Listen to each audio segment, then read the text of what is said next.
Bon matin à tous. On va commencer notre séance d'analyse. C'est le mercredi, le 30 avril 2025. Donc, euh, on commence notre séance avec euh, ce schéma-là. On voit clairement qu'aujourd'hui, la bourse, on va dire américaine, il n'y a que le rouge qui domine la session. Pourquoi? Parce que on va en parler au niveau du calendrier économique. Il y a la publication de PIB. Aujourd'hui, il y a eu la publication à 8h30 du PIB. Il y a eu à 8h15 la publication de l'ADP, la création d'emplois. On va parler de celui-là avant. Après, je vais vous expliquer la réaction du PIB. Pourquoi? Parce que si on voit aujourd'hui les marchés, ils sont en train de baisser. Euh, avec cette grande liquidité et volatilité, c'est pas à cause de l'ADP. Et je vous parle, on commence avec l'ADP parce que l'ADP, ça va m'aider pour le vendredi, vu que le vendredi, il va y avoir aussi des publications, des indicateurs très importants au niveau des États-Unis, l'NFP, la création d'emplois. Donc, l'ADP, c'est la création d'emplois dans le secteur privé.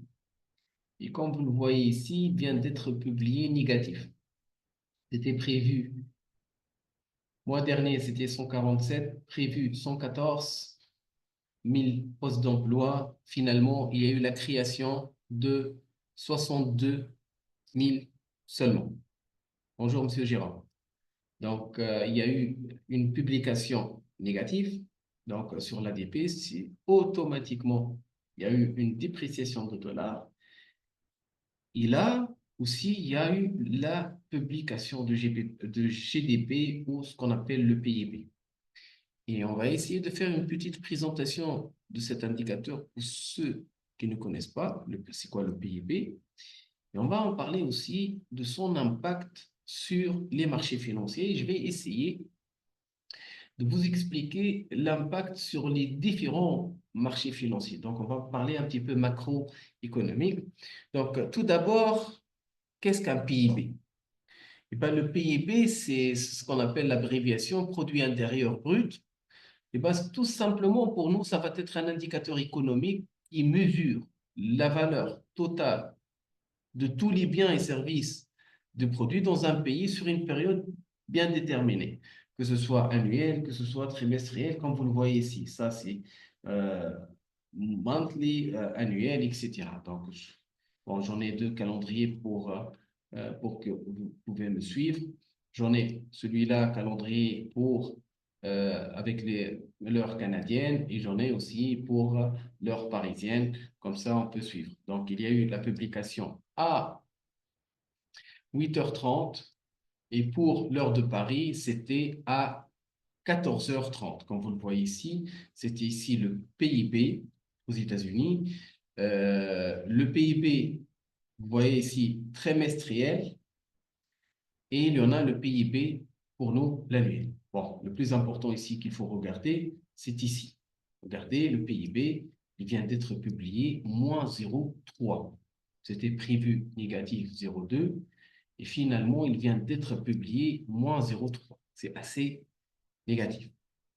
Donc, pour nous, pour tout vous dire, un PIB en hausse signifie généralement que l'économie d'une région, d'un pays est assez dynamique. Ça veut dire que ça évolue.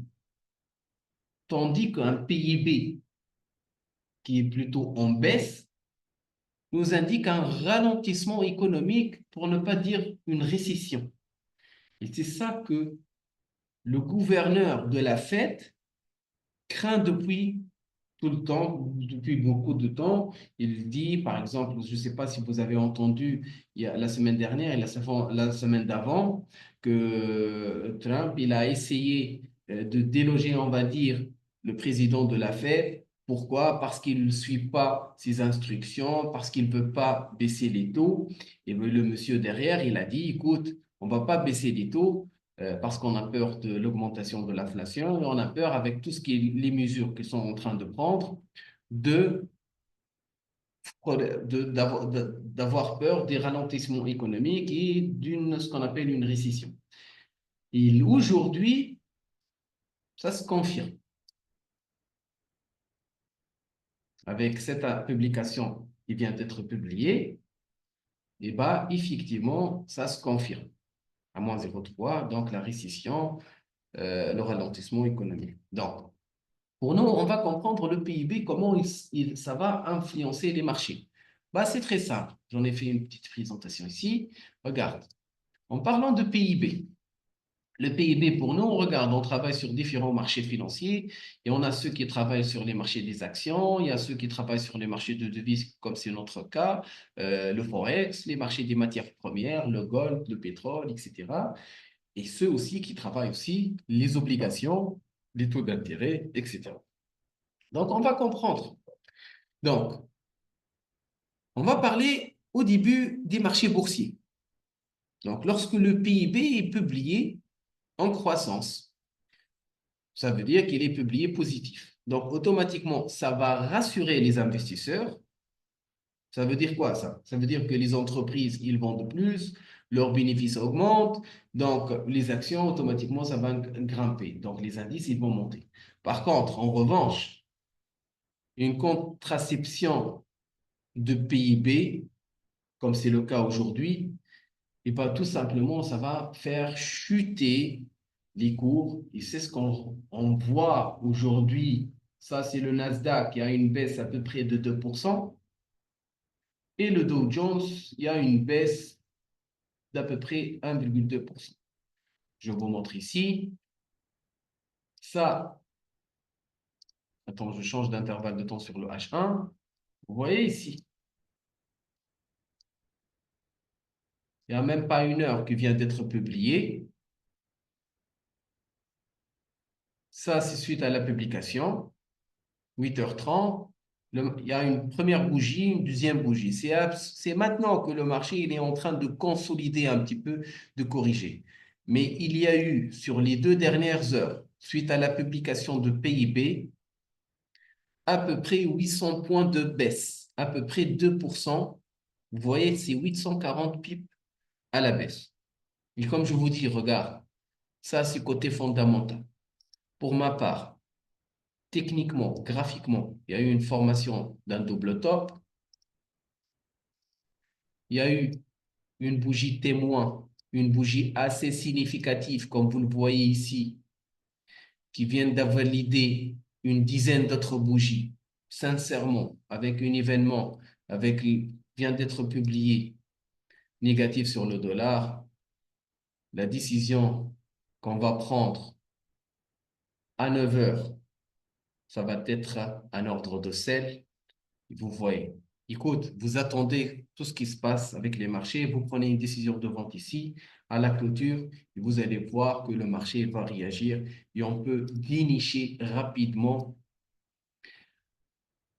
nos, nos pips tout simplement.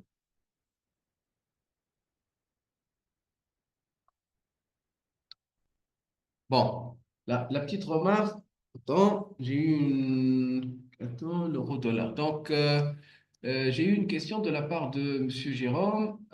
C'est étonnant, j'ai l'impression que ces mauvais chiffres n'affectent pas le dollar car l'euro-dollar est en baisse. On va voir.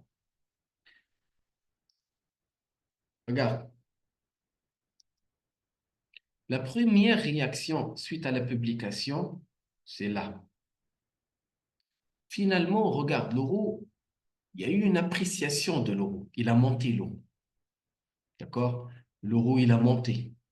Le GBP dollar, attends, GBP dollar. Par contre, le GBP dollar, non.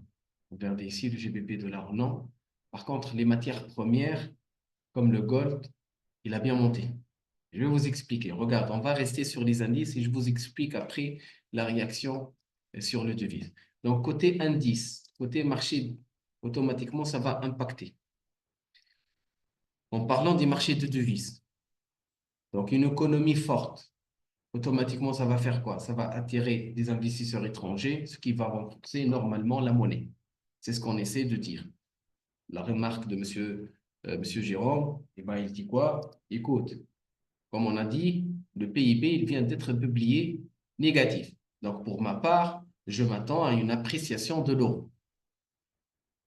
Bon, réellement, il y a eu une appréciation. Sur 1 heure de publication, il y a eu une réaction. C'est vrai que l'information, elle n'a pas tenu. Ça veut dire directement, il y a eu une consolidation. Mais comme première réaction suite à la publication, je peux même passer sur 5 minutes. Vous voyez ici, attends, voilà, regarde. Il y a eu la réaction positive ici. Mais ce n'est pas aussi significatif. C'est tout à fait normal. Par contre, je remarque que le GBP, suite à cette pub, il n'a pas réagi. Regardez, le GBP, finalement, il a baissé au lieu de monter. Autre chose. Bon, je vois que sur les matières comme le gold, la réaction, regardez, ça, c'était une vraie réaction. Ensuite, on regarde 14h30, 8h30, suite à la publication, nous étions sur un certain chiffre et on voit une appréciation du gold par rapport au dollar.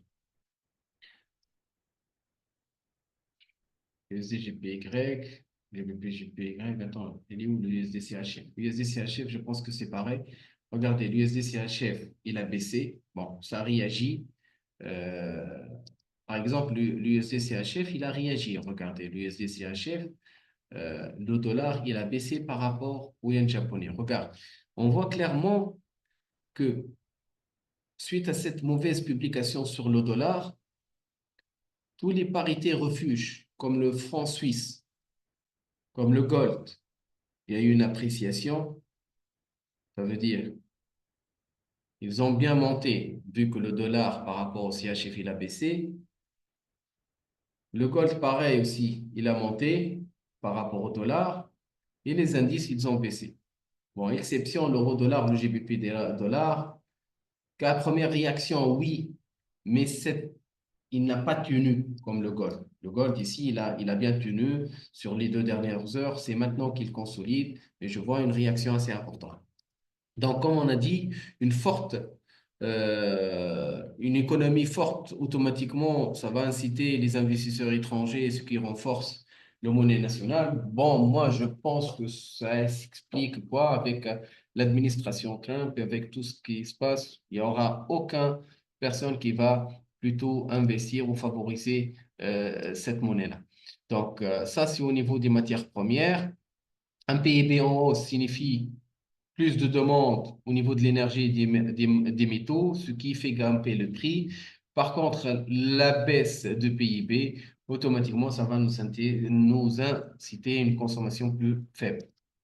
Au niveau des les bons de trésor. Je prends les bons sur les 10 ans. Donc, qu'est-ce qu'on voit ici? Lorsqu'il y a eu une publication négative, automatiquement, ça va réagir quoi? Les bons de trésor, ça va automatiquement, ils vont monter. Bon, ils vont chercher la hausse. Donc, on voit ici qu'il y a eu une appréciation. Donc, regardez, pour résumer, les indices, ils vont plutôt baisser. C'est ce qu'il y a eu avec le Dow Jones, le Nasdaq. Les marchés métaux et tout ce qui est monnaie refuge, ils vont monter par rapport au dollar.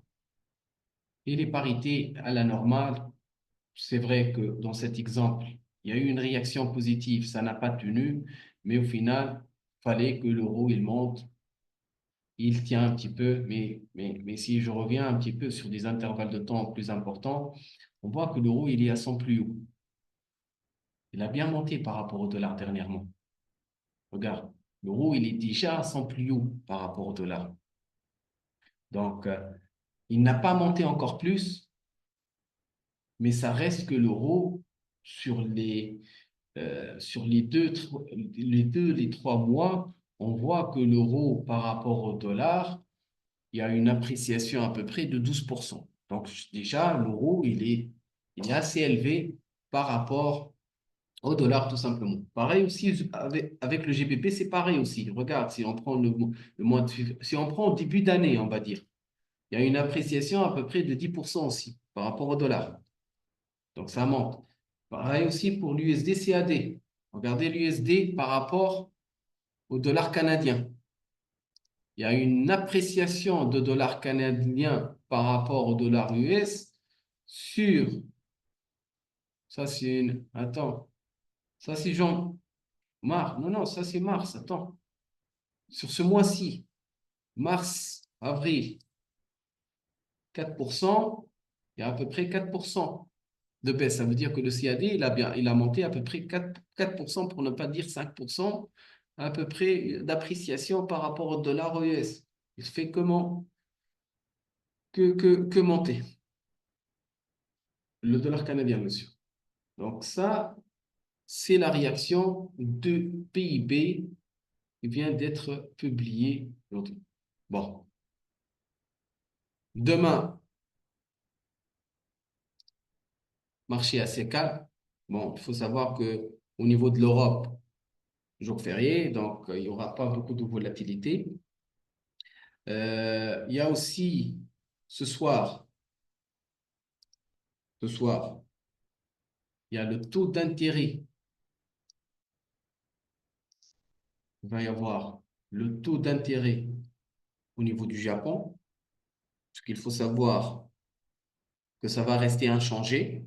Ils ne vont pas changer les taux. C'est prévu 0,5%. Ils vont le garder inchangé, donc on ne va pas s'attendre à une très grande réaction. Donc, sincèrement, ne laissez pas des ordres ouverts sur les yens japonais d'ici ce soir. Au niveau de l'Europe, Paris, ça va être à 5 heures du matin. Ça va être demain à 5 heures du matin. Donc, ne laissez pas des positions ouvertes sur le yen et sans de mettre de stop. Donc, ça, c'est au niveau de demain ou bien sûr au niveau de ce soir pour le Canada, comme on a dit. Demain, il va y avoir les inscriptions hebdomadaires au chômage. Et comme on a dit, chaque jeudi, cet indicateur, il est publié. Ça va nous indiquer le nombre de chômeurs. C'est un indicateur hebdo. Il est publié tous les semaines, tous les jeudis à 8h30, 14h30. Donc, on le voit ici. Et on se prépare pour quoi? On se prépare pour le vendredi, le 2 mai. Le vendredi, le 2 mai, ça va être publié le NFP, le Non-Farm Payroll. C'est un indicateur qui est assez important pour ceux qui transigent, qui traitent le Forex. Ça impacte énormément sur le marché. Et si vous vous rappelez, Aude, nous, on peut avoir une idée sur la publication de l'NFP en avant en comparant, parce que regarde, l'NFP, il est en relation directe avec l'ADP. Vous vous rappelez l'ADP? L'ADP, on a dit dans notre cours, il est là.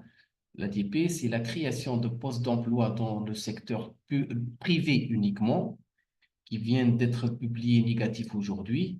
Donc, automatiquement, comme on a dit, il est en relation directe avec l'NFP. Et donc, si celui-là, il va être publié négatif, donc automatiquement, ça va impacter négativement.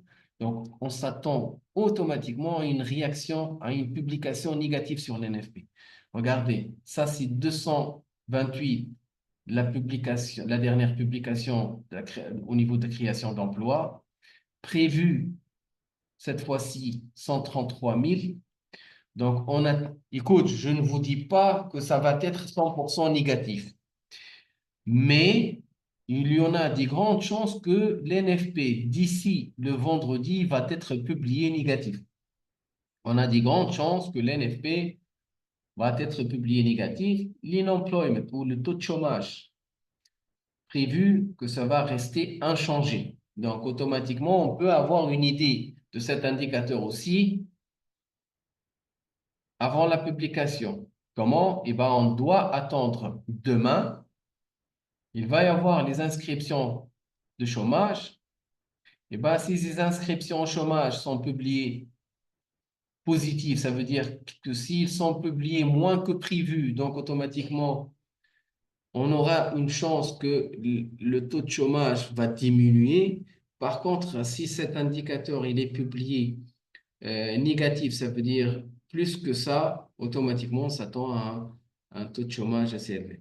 Donc, pour le moment, on anticipe un taux de chômage constant. Donc, ces deux indicateurs-là, ça va être publié le vendredi. Et donc, automatiquement, je peux avoir une idée à l'avance de ces indicateurs-là. Soit vous utilisez la stratégie que je vous ai montrée avec les ordres différés. Tu viens 5 minutes avant, tu publies, tu mets un buy stop et un sell stop avec un écart de 20 points en haut, 20 points en bas. Ou bien, tu attends tout simplement la réaction des marchés. Tu attends 5 minutes. Vous allez vous mettre sur un intervalle de temps, par exemple ici. euh, Vous venez ici, par exemple, vous mettez un intervalle de temps 5 minutes, vous voulez éviter les fondamentaux et tout. Tu prends ici, tu attends la bougie de 5 minutes suite à la publication. Tu attends la fermeture de cette bougie. S'il y a une bougie significative, assez grande, que ce soit verte ou rouge, automatiquement à la clôture, on va suivre pour dénicher nos 20 points, 30 points. Si ce n'est pas clair, on se retrouve avec des bougies d'hésitation, comme c'est le cas ici, des toupies, on appelle ça. Donc, il vaut mieux éviter. D'accord? Donc, c'est aussi simple. Regarde, par exemple, moi, je suis ici, hop, hop, hop, et j'en ai eu une bougie suite à la publication de l'NFP. Je suis sur la parité JPB-dollar et c'est publié à 8h30. Moi, je vais attendre, je vais rien faire. J'attends quoi? J'attends 8h35. Pour l'heure de Paris, c'est 14h35. J'attends, je ne fais rien. 8h35, à la clôture de cette bougie, j'en ai une bougie rouge assez impressionnante ici qu'on appelle bougie témoin. À la clôture de cette bougie, je fais quoi? Et bien, tout simplement, je lance un ordre de sel parce que le marché, il réagit suite à cette publication. Je mets un stop au-dessous de cette bougie et je vais chercher mes points ou bien aussi sincèrement, je prends 50-70% de cette bougie comme c'est le cas ici. Et regardez, en 5 minutes, une première et hop, deux bougies, mon objectif a été touché. C'est bon, la journée est finie. En se basant sur des bougies assez grandes, comme c'est le cas ici. Attends, je vais vous zoomer. Regarde, ça, c'est une bougie assez impressionnante, pas de mèche, et elle vient d'invalider pas mal d'autres bougies. Pourquoi je dis que c'est une bougie assez grande? Parce que je viens de la comparer avec les bougies avant elle. Je ne vais pas la comparer par rapport à ces bougies-là. Non, non. Je vais la comparer par rapport aux 10 dernières bougies. C'est ça, les 10 dernières bougies qui sont, que elles, par rapport à eux, assez importantes. Et hop, j'attends la clôture, je prends la décision et je vais viser la baisse. Effectivement, c'est ce qu'il y a eu, le marché, il réagit. Pareil ici, regarde, il y a eu une bougie assez impressionnante avec des mèches qui ne sont pas très importantes. Donc, à la clôture de cette bougie, hop, je prends une décision. Je vais vous montrer de toute façon la réaction la semaine dernière. Bon, on a terminé côté fondamentaux, on en a parlé, donc il faut faire attention. Demain, il y a des inscriptions au chômage pour résumer. Et le vendredi, il y a l'NFP et le taux de chômage. Aussi, donc, que ce soit vous prenez vos décisions avant l'ouverture ou après, un petit conseil, essayez de fermer toujours vos positions le vendredi. Ne laissez pas vos positions ouvertes pour le week-end. Il y a ce qu'on appelle le slippage. Pour ceux qui transigent sur des plateformes comme MetaTrader 4 ou MetaTrader 5, on peut subir les gaps que vous connaissez. On peut les subir, ces gaps-là. D'accord? Parce que j'en ai eu, pourquoi je vous parle aujourd'hui? parce que j'en ai eu quelqu'un qui traite, qui a eu un gap au niveau du gold. Attends, je vais vous montrer ça, si je me rappelle bien. Ah, le voilà. Regardez. Le marché, il a clôturé ici. Vous voyez ici. Le marché, il a clôturé ici. Où est-ce qu'il est ouvert? Il est ouvert ici. Vendredi, il a clôturé ici. Dimanche, il est ouvert ici. Donc, comme vous le voyez ici, il y a à peu près 600 points. Il y a à peu près 600 points. Même si vous prenez une décision d'achat à ce niveau et vous mettez un stop ici,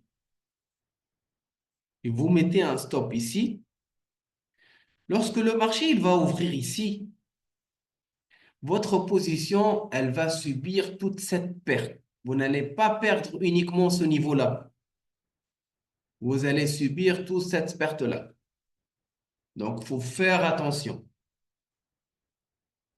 Et c'est dans le deux sens. Regarde, dans le deux sens. Vous allez me dire que c'est pas normal, etc. Non, c'est tout à fait normal. Pourquoi? Parce que si moi, je vais prendre une décision de vente, on va dire, je vais lancer un ordre de vente ici, à la clôture de cette bougie rouge, je vais prendre une décision de vente ici et je vais mettre un TP, mon objectif de gain ici, à ce niveau.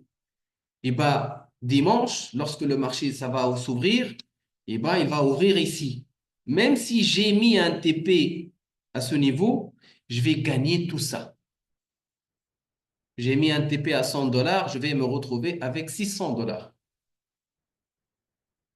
Donc, les gars, ceux qui vont laisser, parce qu'il y en a qui, parmi leurs stratégies, c'est qu'ils font exprès d'ouvrir des positions avant la clôture des marchés.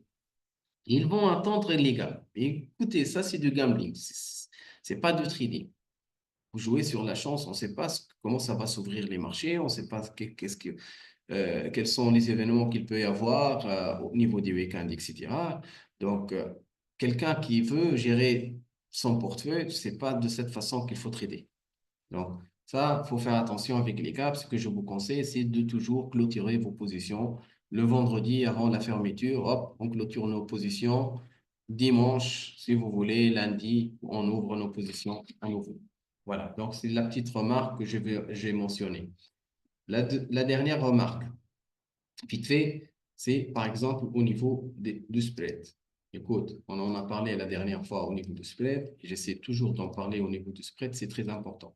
C'est quoi? C'est la commission, c'est la différence entre le cours achat et le cours vente. C'est très important. Regardez, ça c'est le prix actuel. Je vous explique parce que pour éviter tout problème, ça c'est le prix des marchés là maintenant. Vous voyez, c'est la ligne en blanc ou gris. Et si vous allez prendre une décision, ça ne va pas s'ouvrir ici, mais plutôt avec la ligne en rouge. Et c'est pour cette raison que lorsqu'on ouvre une position, automatiquement, on l'ouvre, automatiquement, il est en négatif. C'est parce que même si je veux acheter ici, automatiquement, ça va s'ouvrir ici. Et le problème, c'est que ça, la différence entre le cours achat et le cours vente, c'est flottant. Ça veut dire, ça bouge. Par exemple, la ligne en rouge, elle est là, et hop, en quelques secondes, ça devient comme ça. Par exemple, j'en ai un spread à 2 pips, automatiquement, ça devient 6 ou 7 pips. Quand est-ce que ça augmente le spread? Eh ben, lorsqu'il y a des événements fondamentaux, comme le NFP, comme le PIB, comme le taux d'intérêt, etc. Donc, il faut faire attention avec ça. Donc, faut faire attention. Avec Interactive Broker, bon, le spread, il n'est pas assez élevé. Donc, même s'il y a du slippage, vous n'allez pas le remarquer. D'accord? Donc, ça, c'est le côté. Voilà, on reprend nos analyses. Donc, on va essayer de parler un petit peu de nos analyses de la semaine dernière. Je ne sais pas si vous avez profité, mais on a lancé une petite analyse sur le gold la semaine dernière. On a détecté un épaule tête-épaule, ça, Elliott Waves, les vagues d'Elliott, il y en a un, deux, trois, quatre, les trois vagues d'impulsion. Derrière, il va y avoir une correction. Et on a anticipé ici, à partir de cette zone, qu'il peut y avoir une baisse et le marché, il peut aller chercher la baisse. Et on va remarquer ici, on va voir que moi, personnellement, j'en ai bien profité. On va passer, nous étions sur le H4, l'analyse, elle est encore là.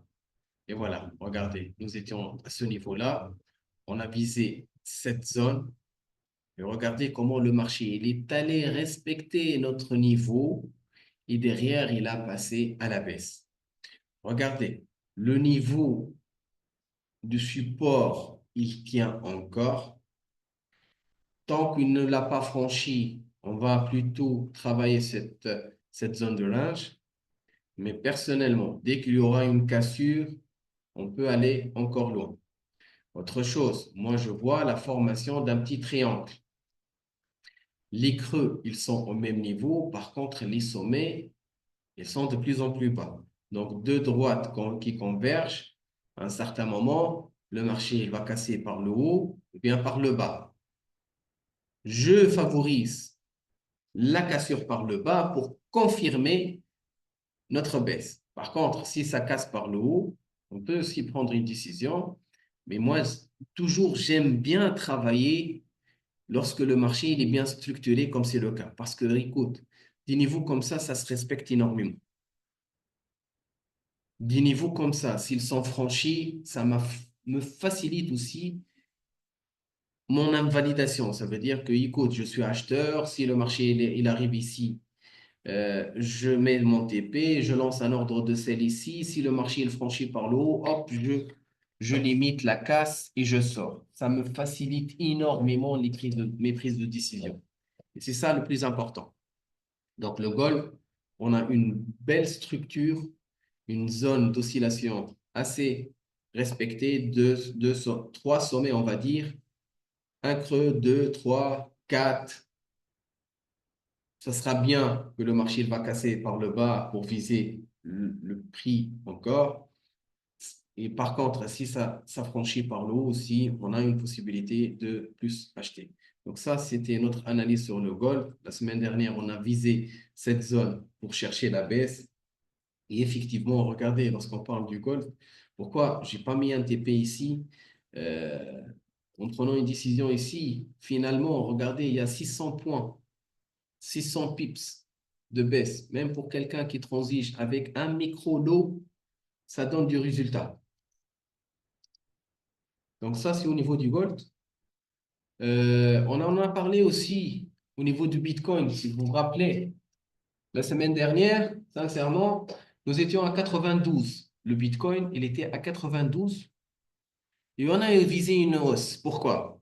Je vous ai dit, écoute, nous étions sur une oscillation horizontale et ça, c'était une bougie témoin, une bougie assez importante, une bougie assez grande. Écoutez, impossible que le marché, il va invalider cette bougie.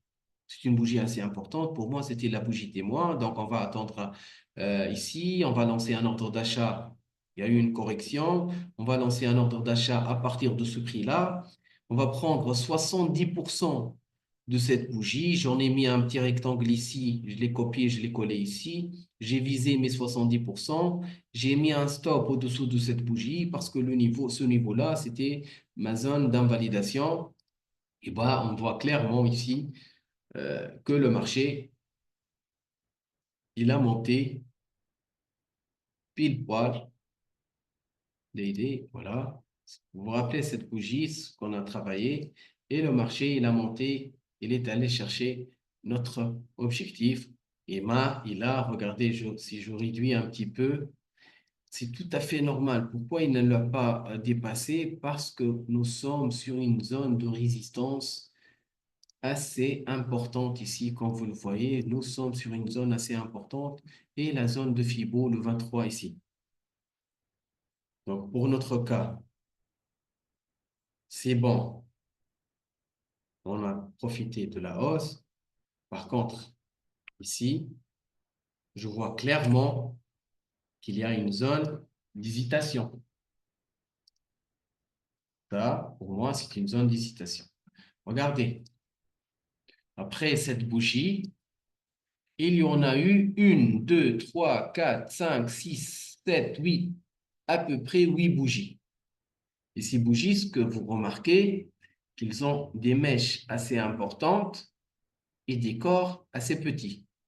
On appelle ça des toupies. On appelle ça des toupies. Et ces toupies, ce sont des bougies d'hésitation. Ici, le marché, il est hésitant. C'est tout à fait normal, il est hésitant. Pourquoi? Parce qu'il vient retracer une zone de support assez importante. Vous voyez ici,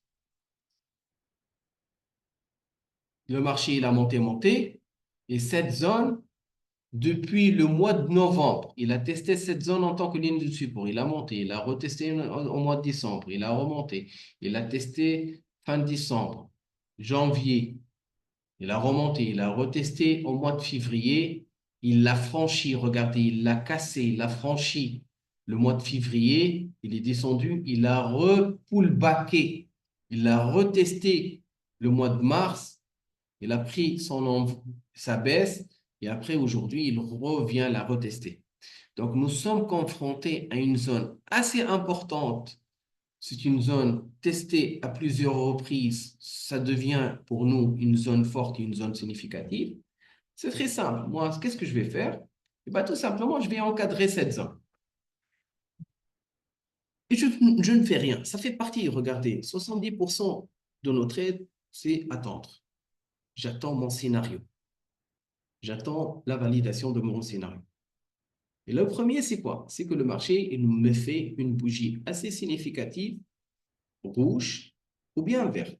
Et bien, s'il me fait une bougie assez impressionnante comme celle-là, écoute, derrière moi, je prends une décision sans hésiter. Si ça va être une bougie verte, hop, comme ça, au final, j'aurai une bougie verte comme ça. Comme d'habitude, hop, qu'est-ce que je vais faire? Je vais prendre une décision d'achat ici, je vais mettre un stop ici, et hop, je vais viser, par exemple, que ce soit 70% ou je vais viser cette ligne de résistance. Par contre, si, au lieu de ça, je vais avoir une bougie rouge, comme c'est le cas ici, une bougie rouge qui respecte, on va dire, cette ligne que le marché l'a testée en tant que ligne de résistance, il va là, maintenant aussi, va la retester en tant que ligne de résistance une deuxième fois.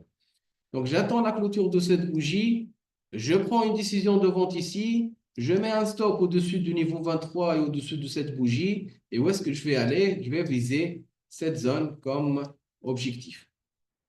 C'est selon la situation. Mais ce qui est sûr pour ma part aujourd'hui, c'est que je ne peux pas prendre de décision. Je ne peux pas prendre de décision de vente actuellement sur le BTC. Vous voyez, je suis sur des bougies day, sur des bougies de la journée. Si vous voulez faire du scalping, rester sur le court terme, automatiquement, on va réduire l'intervalle de temps sur le H1, sur 30 minutes, 15, ce que vous voulez. Mais si vous voulez détenir tes positions sur quelques jours, donc cette analyse, impossible de prendre des décisions pour le moment. C'est aussi simple que ça. Donc, même regardez ici, le PIB, il n'y a pas eu beaucoup. Regardez ici, sur le H1. Regardez ici, le BTC. Bon, ça n'a pas réagi beaucoup avec les informations fondamentaux. Mais ce que je vois, moi, c'est que ça fait quelques jours qu'il est plutôt en oscillation horizontale, tout simplement. Donc, pour ma part, le BTC, si on prend des exemples aujourd'hui, le BTC, pour ma part, je dois attendre pour prendre une décision. Je dois attendre soit le marché il franchit cette zone à la hausse, soit il franchit cette zone à la baisse. C'est aussi simple que ça. Donc, pour le moment, on ne peut pas prendre de décision. Donc, ça c'est pour le premier côté. Bon, je pense que sinon on a terminé avec celui-là. On n'a pas vu. L'euro-dollar, l'euro-dollar. Ah, oui, l'euro-dollar. On a fait une petite analyse sur l'euro-dollar. Si c'était sur un intervalle de temps, c'était sur le H1, c'était sur le H1.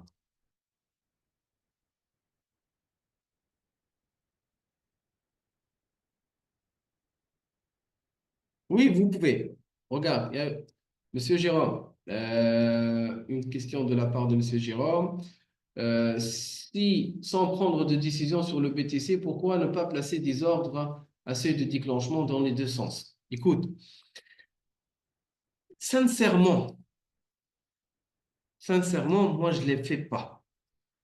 Je vous dis pourquoi. Parce que j'en ai peur de placer un ordre. Moi, je viens ici, hop, je place un ordre en buy stop. Et ben, qu'est-ce qu'il fait le marché? Il remonte, hop, il ouvre mon ordre et au final, il clôture ici. Donc, il ouvre l'ordre et ça se termine en tant que mèche. Et j'aurai une bougie de retournement ou quelque chose comme ça. Je travaille toujours sur les clôtures des bougies. Et par contre, je peux vous aider en autre chose. Pourquoi placer un ordre lorsqu'on peut placer une alerte? Moi, je suis plus avec les alertes qu'avec les ordres différés. Parce que je ne veux pas placer un ordre et moi, je ne suis pas devant. Par contre, vous venez ici, écoute, vous voulez placer un ordre, au lieu de le placer cet ordre en tant que buy stop, je viens ici, je le place un petit alerte. Je clique ici, je mets cette alerte. Directement, dès que le prix il arrive à ce seuil-là, il y a une notification qui va venir sur votre téléphone, par mail, ça dépend ce que vous voulez. Il vous dit que l'ordre a été touché ou bien arrivé. Donc, essayez de favoriser les alertes plus que les ordres différés. Un petit conseil. Donc, on revient au niveau de l'euro. Donc, l'euro sur le H1.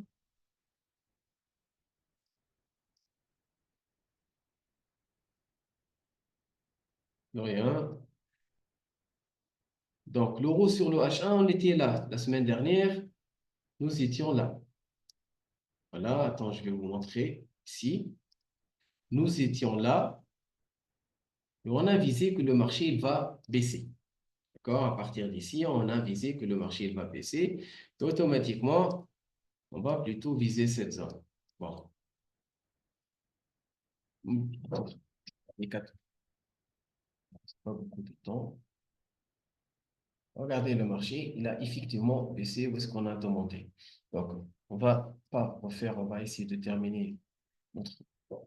On va faire des nouveaux analyses pour la semaine. Donc, regardez ici. On commence avec l'euro-dollar. Donc, je suis sur la parité euro-dollar, je suis sur un intervalle de temps H1, sur une heure. Donc, qu'est-ce que je remarque sur une heure? La première chose que je remarque, c'est que je suis sur une tendance, elle est plutôt haussière. Regardez, la tendance, elle est plutôt haussière, rien à dire.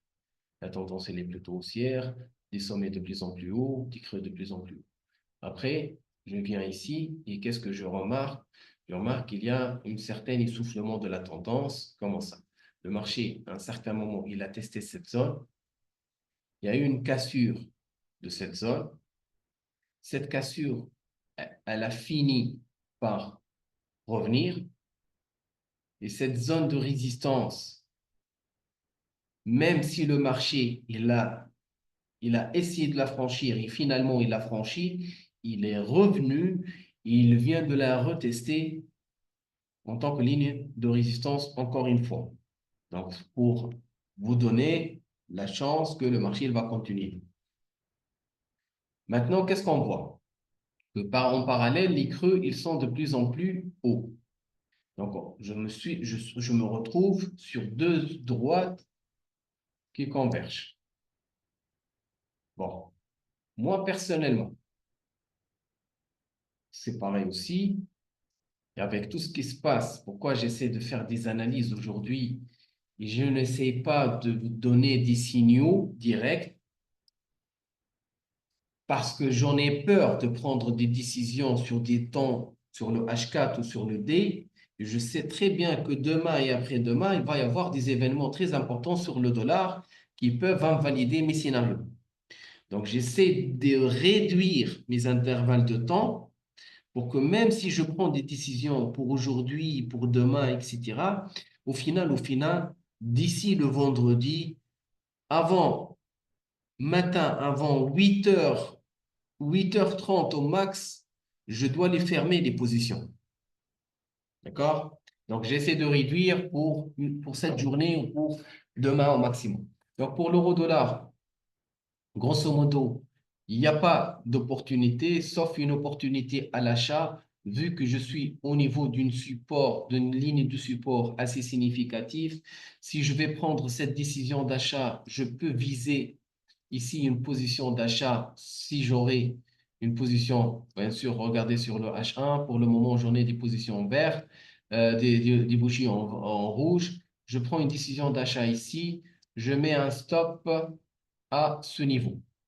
Donc, avec des objectifs, si ça se clôture d'ici là, je prends une décision d'achat ici, je vise un TP à cette zone-là et je mets un stop. En cas où le marché il vient à franchir cette zone, hop, automatiquement, j'ai un ordre qui invalide cette zone. Donc, ça, c'est l'opportunité qu'on peut dénicher sur l'euro. Je n'ai pas négligé la tendance. J'ai favorisé un achat plutôt qu'une vente parce que la tendance finale, c'est une tendance plutôt à la hausse. J'ai favorisé l'achat parce qu'il y a des événements négatifs qui viennent d'être publiés sur le dollar. Donc, il n'y a aucune chance que pour moi d'acheter le dollar. Donc, automatiquement, si je suis à un niveau de support, je fais que acheter tout simplement. Donc, ça, c'est au niveau de l'euro. Le gold, moi aussi, je tiens, comme on a dit, le gold. Personnellement, je tiens encore sur le gold à cette zone-là.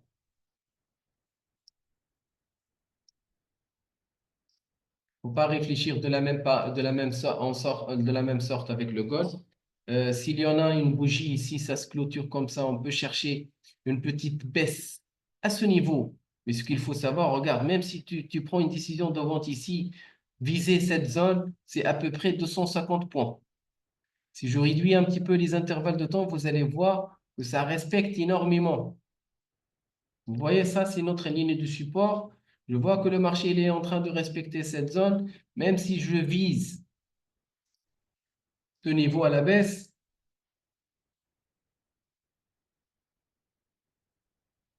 j'en ai ce TP comme objectif. Et je peux mettre un stop avec un ratio qui respecte à peu près 2 virgules. Donc, oui, j'en ai une très belle opportunité de vente ici tant que je suis au milieu de ces niveaux. De toute façon, il faut mettre un stop pour sécuriser mes positions. Ça, c'est notre ordre de vente sur le gold.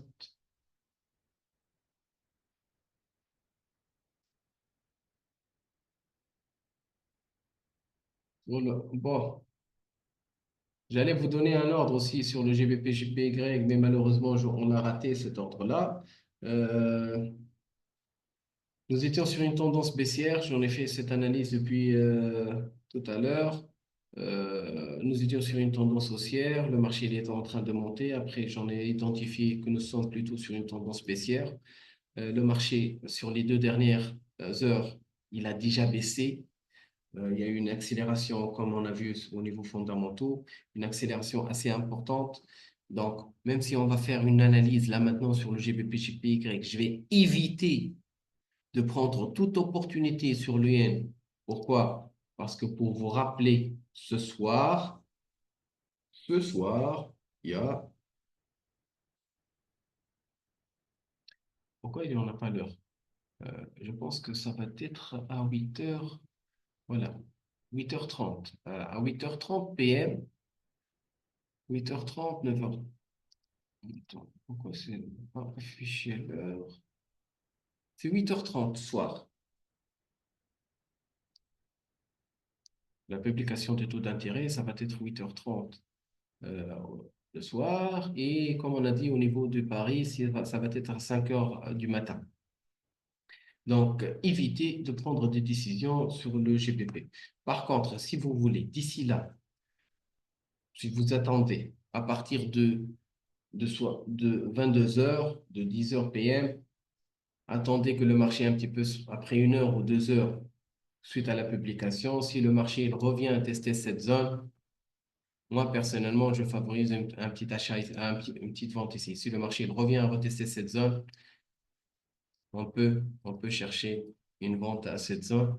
On peut utiliser FIBO pour avoir une meilleure niveau. Donc ici, il peut aller chercher cette zone. Comme premier objectif, on peut aller jusqu'à ce niveau-là. Mais sincèrement, si tu peux placer, si vous voulez, on peut placer un ordre différé, mais comme je vous dis, après 2 heures de la publication de taux d'intérêt. Il ne faut pas mettre un ordre différé avant la publication des taux. Donc, après 2 heures, soit tu attends que le marché il revienne tester cette zone, sinon tu peux placer à 22 heures, à 10 heures PM, d'ouvrir un ordre à cette zone-là. Donc, ça, c'est au niveau du GBP, JPY. L'USD-CHF. L'USD-CHF, pour ma part, j'en ai eu ici, comme vous le voyez, regardez, nous étions sur une tendance haussière. Il y a la formation d'une figure de retournement, si vous vous rappelez, épaule, tête, épaule. Il y a eu la cassure de cette ligne, l'épaule, tête, épaule. Le marché, il a franchi. Ça, c'est le bras. Qu'est-ce que je vois d'autre? Je vois ici la formation d'un fanion. Figure de quoi? Figure de continuation. Regarde, figure de retournement. Il a franchi. Il y a une accélération de mouvement. Après, la formation d'une figure de continuation, ça nous indique quoi? Que le marché, il a encore un potentiel. Il va continuer sa baisse. Donc, à partir de cette zone, on peut lancer un ordre de sel. On va utiliser FIBO pour mieux placer nos TP et nos stops. Je vais prendre en considération cette tendance haussière. Je vais viser, vu que je travaille. C'est très important. FIBO, comme d'habitude, si je veux travailler la baisse, je dois prendre en considération la tendance d'avant qui doit être haussière. Donc, je vais prendre une décision de vente à partir de cette zone. J'aurais bien aimé attendre que le marché le franchisse ici. Et on va la prendre, cette décision. Donc, on va lancer un petit ordre de short de sell ici. On va mettre un TP ici. Et on va mettre un stop ici. D'accord? Donc, euh,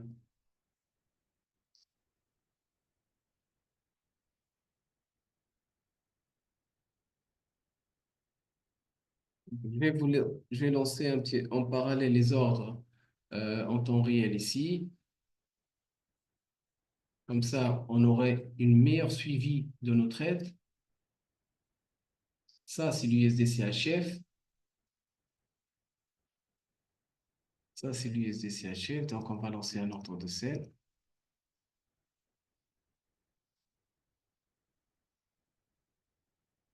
Donc, ça, c'est... Je vais essayer de toute façon, lorsqu'on va prendre des positions, on va les lancer en temps réel sur ce compte-là. Et comme ça, on aurait meilleur suivi. Donc, on va mettre un stop à 0,8263. Donc, notre stop, on le met à 0,8263. Et pour le TP, ça, on va viser les 0,8187. 0,81. Ça, c'est notre stop et ça, c'est notre TP. Regardez, ça, c'est les ordres que je viens de placer. Donc, mon ordre ici, j'en ai un stop à 32 pips à peu près, ce qui va me permettre de gagner à peu près de perdre, je m'excuse, un ordre qui limite les pertes, un stop à 32. Et si cet ordre il est clôturé au niveau de perte, je vais subir une perte d'à peu près 793 dollars. Mais par contre, cette position, j'en ai un objectif de 35 pips et je peux gagner à peu près 850 dollars sur cette position tout simplement. Donc ça, c'est notre ordre là. Donc, je vais faire un imprimé écran. Comme d'habitude, les analyses que je fais, les imprimés écran avec les types d'ordre et tout, ils sont publiés sur le Discord. Voilà. Donc, on a fait une petite analyse sur USD. Ça, c'est là USD temps. Bon, pareil aussi pour là au DGPY, je vais éviter de faire des analyses sur tout ce qui est yen, comme on a dit.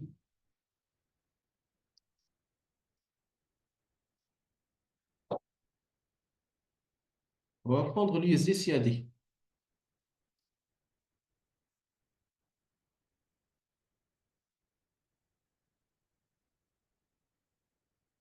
y a une stagnation un petit peu au niveau horizontal. Comme vous le voyez ici, regardez, le marché il oscille un petit peu à l'horizontale. Et qu'est-ce que je remarque ici? Je remarque qu'à un certain moment, les niveaux, ils sont plutôt, les creux ils sont au même niveau, mais derrière, les sommets sont de plus en plus bas. D'accord? Donc, là, on peut parler d'un triangle ici. Donc, on peut lancer un ordre de sel. On favorise plus la vente parce que même si on agrandit un petit peu les intervalles de temps, on a encore un potentiel que le dollar il va plutôt plus baisser à ce niveau. On peut même aller chercher les 1,36. Nous sommes à 1,38. On peut viser les 200 points. D'accord? Donc, je vais réduire les intervalles de temps. Comme je vous dis, j'essaie de faire exprès de garder des intervalles de temps assez réduits, d'avoir des objectifs pas très grands pour qu'au moins ça se clôture d'ici le vendredi. Donc, même si on va lancer un petit ordre de sel ici, un petit ordre de sel à partir de cette zone-là, on va plutôt chercher au maximum, comme vous le voyez ici, à peu près, c'est combien ça? C'est 22 pips en haut. Regardez ici, vous voyez, 0, c'est 22 pips. Des fois, là, c'est écrit 22 pips.